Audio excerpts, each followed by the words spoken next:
C'era un delfino che aveva le ali fatte con vecchi giornali. Chiese a un gabbiano con barba ed occhiali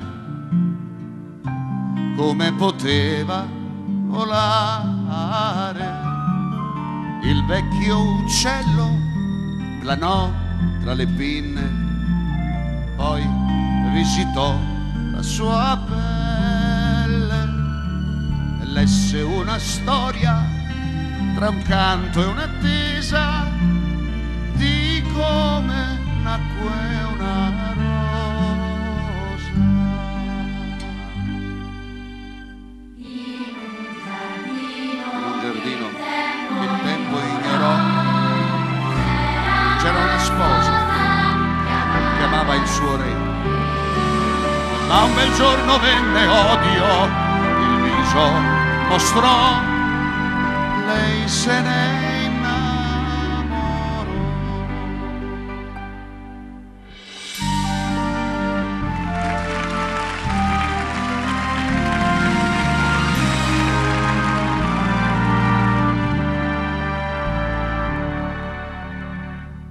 Così l'amore col seme di guerra si rotolò sulla terra mentre bruciavano boschi e castelli. Si combatté tra fratelli. Il nostro principe nella follia seguì la sua gelosia, prese la spada che cadde confusa nel cuore della sua sposa. In un giardino che il tempo ignorò, un ramoscello dal sangue spuntò. Ogni spina fu un tormento, il cielo sbiancò, poi rosa diventò.